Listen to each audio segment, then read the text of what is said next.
Okay, everybody.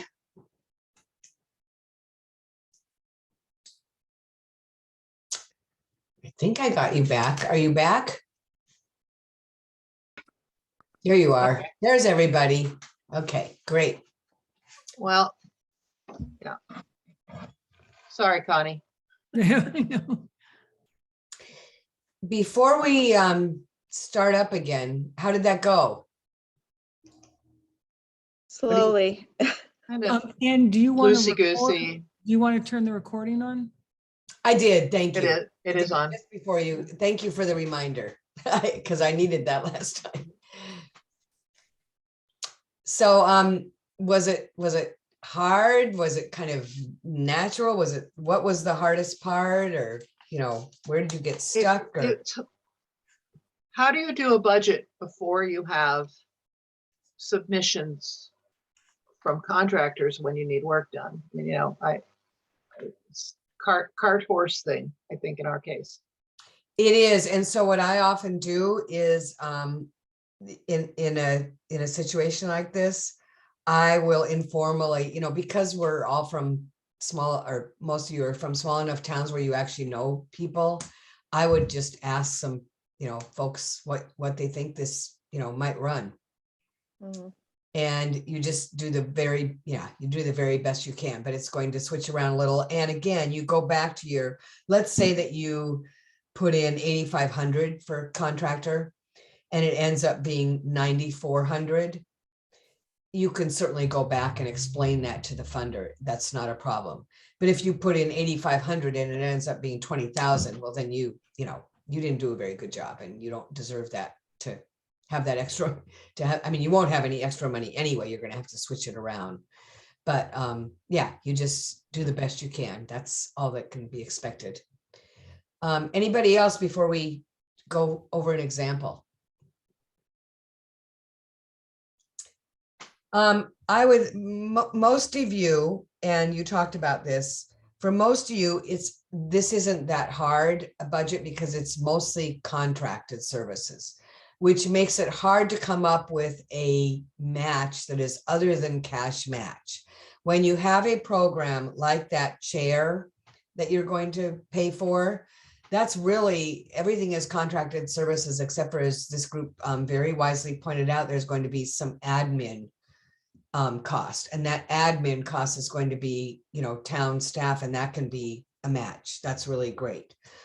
So what I did, the Bennington program was also, it's mostly contracted, but I pushed them to pretend that it's not going to be contracted, so that you folks got some experience looking at all the different pieces that you would need to do with your grant. So if you don't mind, I would like the Bennington folks to share theirs. And I actually, I can stop share, and I did give permission for you to share. So you could share that, your beginnings of your budget. Let's see if is that okay with you folks? Totally. Give me 1 second to figure that out. Okay, I'll stop share, and then you can share, and then we can go over that if you don't mind, because I think that was kind of the one that has the most moving pieces to it. Yep. So can you see my screen? Can everybody see it? I can see it. Yes. Oh, yeah. Great. See, we're getting so sophisticated now that we're at Almost done. Yeah, now that we're almost done. So one of you, Madison or whoever, why don't you explain this, what's going on? Just remind us just a little bit, and then we'll talk about. And I just want to say, I popped in near the end, and the one thing that they said, which I have said probably for every single grant I've done, and I don't care whether it's $7 million or $10,000. Wow, that money sure grows fast. So go ahead and take it away, Group 2 Bennington. Yeah. So like we started off talking at the beginning, what we are actually doing is more about the building of the housing piece, but we were playing around with pretend money. So we took it as us being the program manager of this recovery housing project. And we know that the program partner we're working with will have about at least one full-time recovery coach, so 2 part-time. So we broke that out into 10,000 and 20,000, assuming that we will have matched grants elsewhere, because that would be a large amount to pay out of pocket for the organization. And then estimating about 30% for benefits. Again, that would be paid by another grant. I think we might have just accidentally added that 10,000, that shouldn't be there. 80, oh gosh, that's there, I don't know where it's for them. The 8,400 is for, we have an on-site housing manager who will get a stipend. So that's not direct staff. It's not like we're paying benefits, but they will get that. There'll be someone who's living on-site who's gone through the recovery process themselves. And then we'll need to equip this housing with furniture and kitchenware. So we had to account for that, and also assuming that we will be able to crowdsource a lot of those things, potentially used or have donations. That is a great use of match right there. You can see something like that. You know, why would you buy that when something like this, you should be able to get decent things, especially kitchenware, I would think. Yeah, there's a lot of things we probably wouldn't want as donations, especially beds are always tricky, but there's a lot of things that we think we could. Yeah. And then the on-site housing manager will have to be trained. We had a discussion about whether the salaried positions require training, which they do, but we think that they are already staffed and those costs have been absorbed already. So we didn't incorporate that here. Okay. The rent for the space will fluctuate as cost of living increases. We actually had a long discussion about that as well, but we estimate at about $14,400 a year. And that covers utilities as well. And the residents will be paying a program fee, so that is largely paid for by that and other grants as well. So that is another really important point that I didn't discuss, and I appreciate that you brought that up. Program fees. Program fees are a really good source of match if you can, if you know, and some of them may be very small. When I was at the Boys and Girls Club, we charged each kid $5 a year. That's ridiculous, but I mean, that's what we charged. But you know, when we applied for a grant, we put a small, you know, every little bit adds up. So we were able to say, for example, that we had, you know, $300 in match from program fees or things like that. And the other thing that you can also remember, you can get cash donations. Some programs get cash donations, and it could be for a particular project. So you could say that you're planning on getting donations for a particular project, and that can be a match separate from, you know, often those donations go directly to the organization, but it's just, you know, it depends on how you want to do it. So go ahead. Yeah, and that's pretty much the end of ours. And we just have a note in there about rental, including the management and insurance. And we estimate there'll be funding required for the accounting piece as well. Okay. What about supplies? Can you detail a bit what supplies you're? So supplies are if you need for this whole program, is there anyone who will need paper, pens, toilet, you know, even toilet paper, paper towels, anything that is that you use up and that you have to replace. So yeah, we did have a discussion about especially paper goods, as well as food. So this program doesn't cover day-to-day food, and the program participants are going to supply their own kind of necessities. And paper and pens, not to an extent that, you know, we're going to nickel and dime in here, I don't think, but I could definitely talk with the program manager of this and see if they estimate anything that I'm not thinking of. Okay, because I think I understand what you're saying, that this isn't a program where there's like going to be an office in this building. True? Yeah, so there'll be space for folks to meet, but it's not like there's going to be A meeting. manager. Yeah, Yeah. so there's not gonna be a manager with a desk, a computer, a printer, printing out things. That will happen in the indirect administration, is that right? Yeah, I just assume so, yeah. Okay, so that is, yeah, that's important to say. So I think what that means though is, so you're saying the residents will provide their own supplies. Mhm. All right, so, all right, that's a good point. I'm gonna just push it a little more. Will they also sometimes have like group things that they do together that would have food or other supplies, art materials, anything like that? Not that we're currently predicting, but definitely I think that would make it really sexy for a grant. So it might be something we'd want to incorporate just to grab the attention of. Yeah, funders. so even for a couple $100, you can put that in and say, you know, for the once a month potluck dinner we're going to have, we'll buy dessert, you know, something like that. So, and then you put it in the narrative, you explain how you're building folks, you know, building a sense of cohesion or community that way. So how hard was it to come up with this? Because you did it in, you know, like 15 minutes. I think it was harder just because, like I said, this isn't really what we're going after. Right. So we're coming up with all new numbers and it kind of feels like monopoly money, but it was good to think through. Yeah. And then I want to think about, I'm just thinking this in my head right now, and I'm trying to think whether this would be match or not.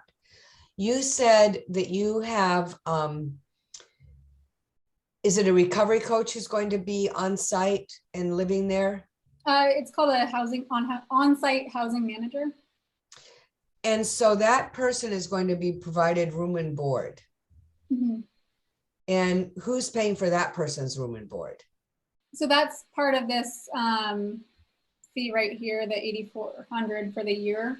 And the rent is probably going to be around $500. Oh, I see. And then we incorporated, you know, additional. Yeah. Okay, that's fine. All right. Okay. What does everybody think of this budget?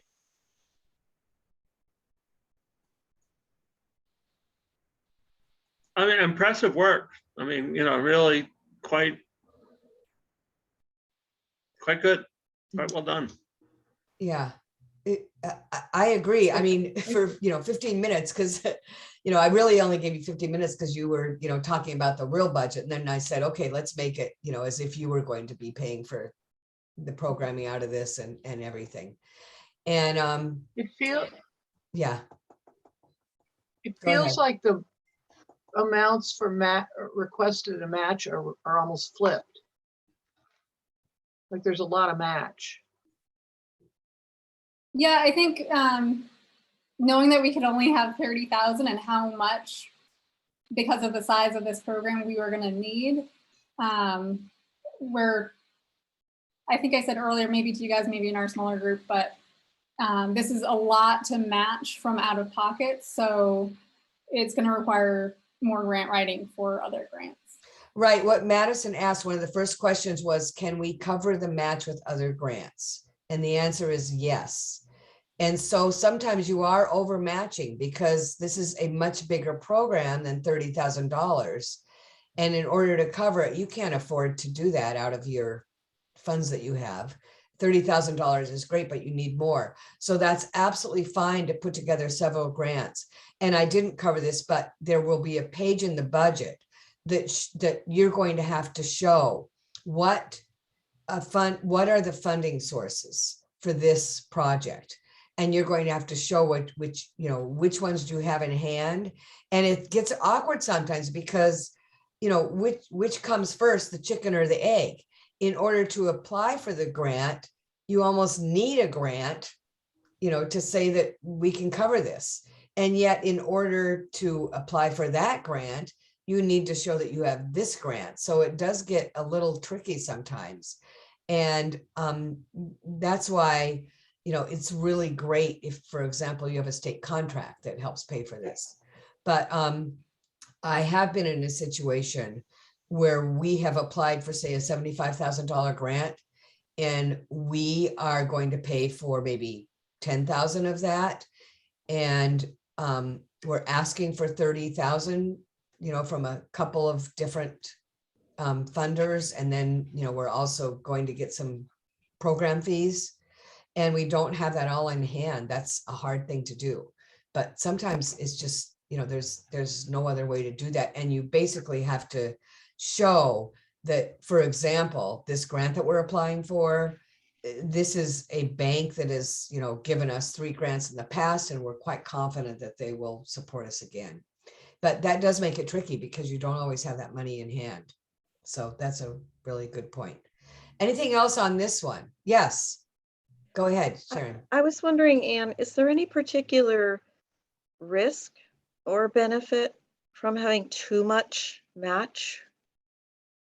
Overmatch is not a problem. It's okay. It's not, it's fine. But I think the only risk would be is if you overmatch by a lot and show that you're doing that directly from your own budget without needing other sources, then it might look like you don't really need, I don't know, I'm just kind of thinking this through to me, as That's a what I was regular thinking, person. wondering about.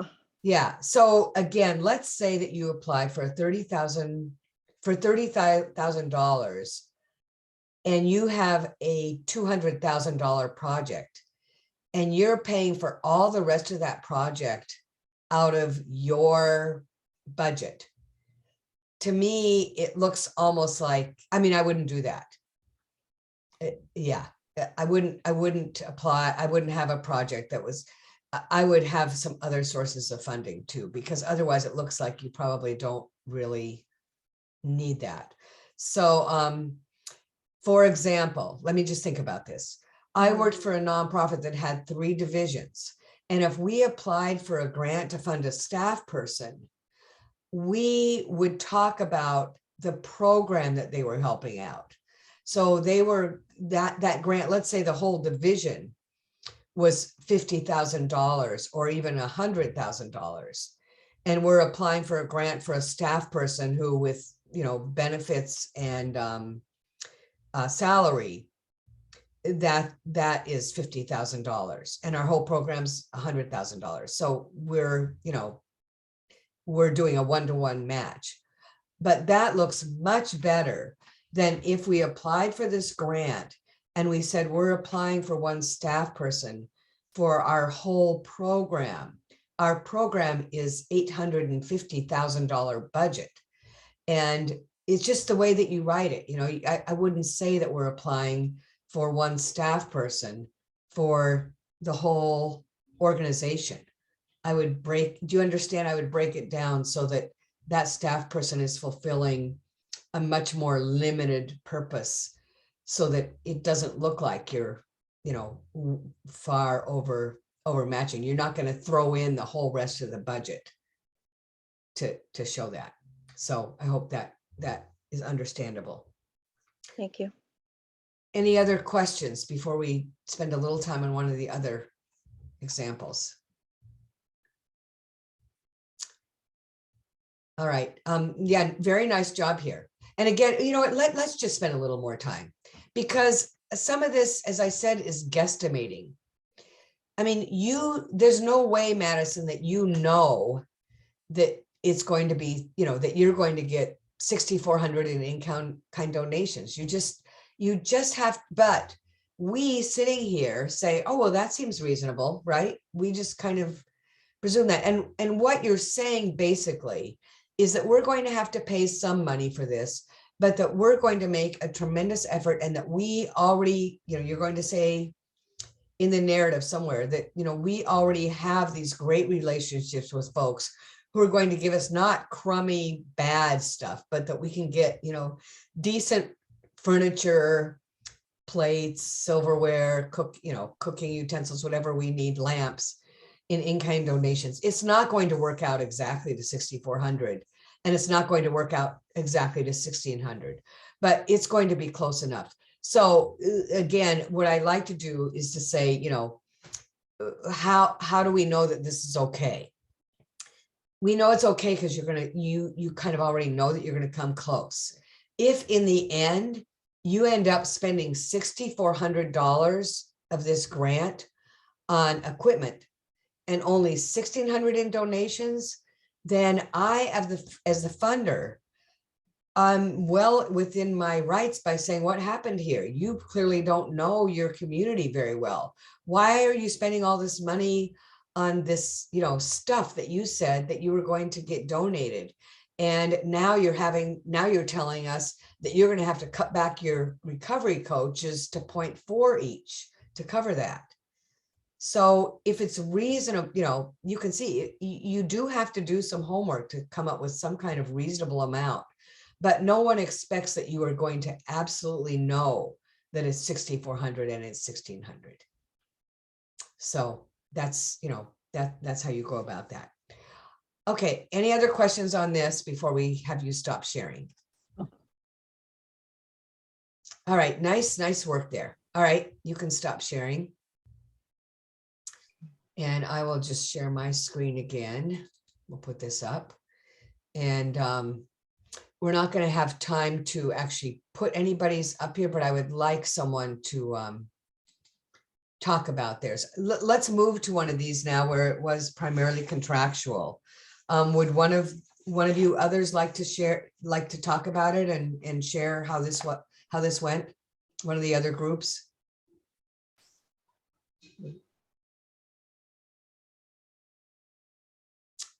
Yeah, I see you. Sharon, are you raising your hand? I am, if no one else is. I could Fine, talk a little okay. bit. We didn't really finish a lot of things, but No, we had well, a good discussion. wouldn't be expected to in this amount of time, but it is a good start, isn't it? It really gets you thinking. It did get us thinking. I think Remind us we of went, your project. pardon me? Remind us of your project. Oh, the project is the West River Trail parking area and kiosk improvements to the Okay, trail access point. all right. So we went right down to C, contractual, Mm-hmm. because of the nature of the three activities that we've thought about, and that is some kind of designer or planner for the area to be re-sculpted, redesigned, I guess, Uh-huh.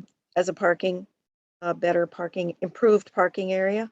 Right. And we thought it would need design and construction, design of the parking area, Mm-hmm. construction of the parking area, along with materials for the reconstruction. We might have a match in there, but the third piece of construction would involve the kiosk to contain the informational materials and maps. And Yeah. that. So I want to stop you right there and just say this example, which makes a lot of sense. And it really is great that, I mean, to me, this is exactly what you want to do. You want to break it up into what are the different pieces. This tells you why, when just having contractual is not enough. This is why it's so important to have that other piece that I talked about, which is the, let's see, where do I have it here? Oh, it's not moving. Which is the budget narrative, because you can see under contractual, you're going to have just a number there, and it's going to be most of your budget. And under contractual, you will explain the three different pieces very quickly. You don't have very much time to do it because this whole budget narrative can only be one page, but at least you can say A, designer planner, and you'll have a cost there. B, construction of parking area, and you'll have a cost there. And C, kiosk and historical materials, or whatever, what kind of materials, and you'll have a cost there.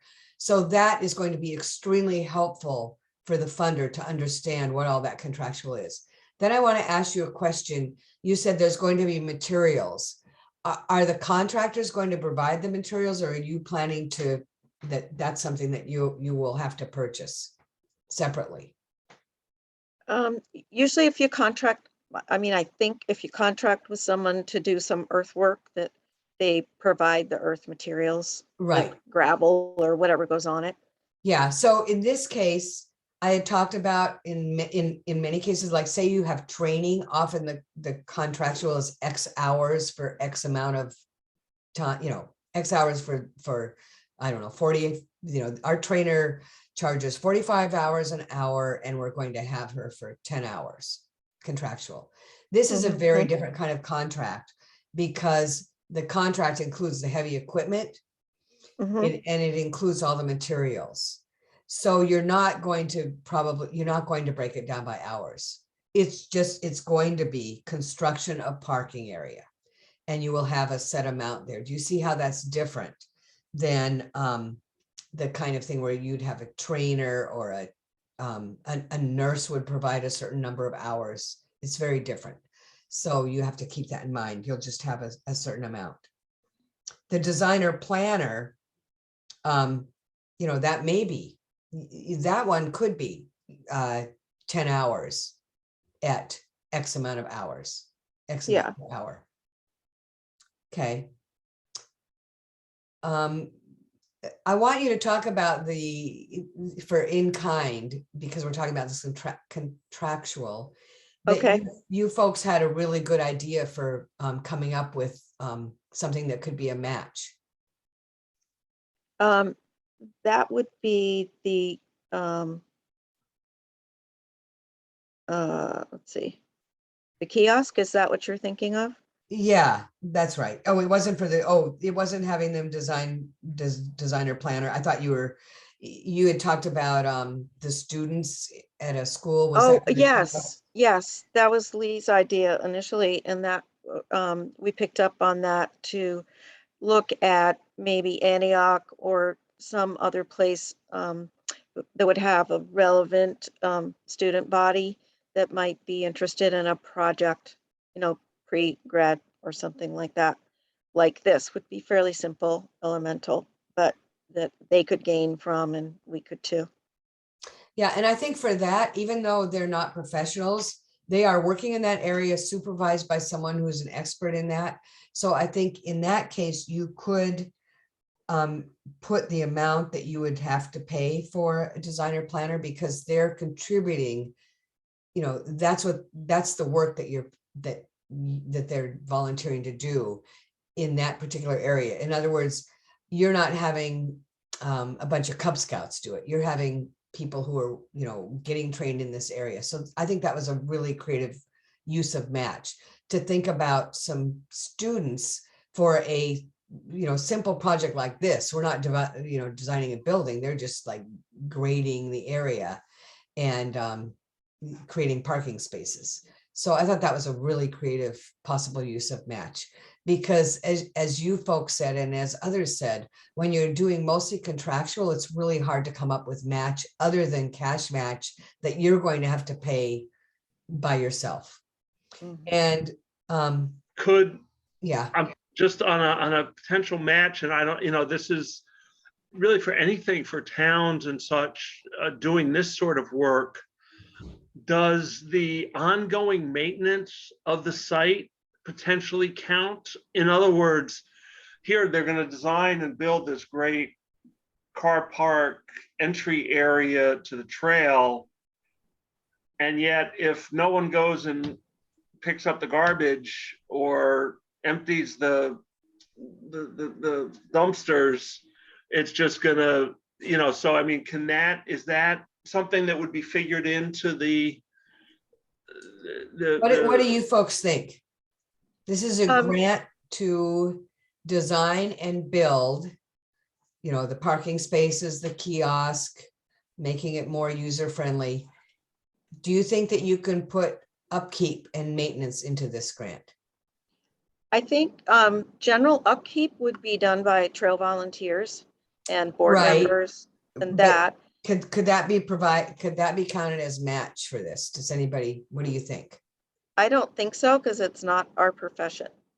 No, that's not, you're right that it's not, you can't do it, but the reason is because it goes beyond the period of the grant. The grant okay. is only to get this to the point where people can use it. That is another grant. That's the next grant.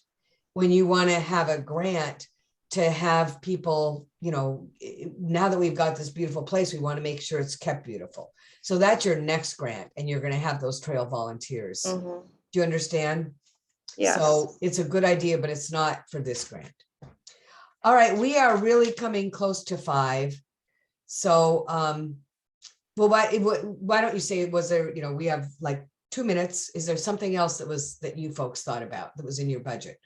We thought about a celebration at the end and how we would market that and invite supporters and donors, invite the whole community. It might cost to post an advertisement, a public notice, general invitation for people to come to the site when things are done. And who would pay for, like, if you're having food or entertainment or anything like that?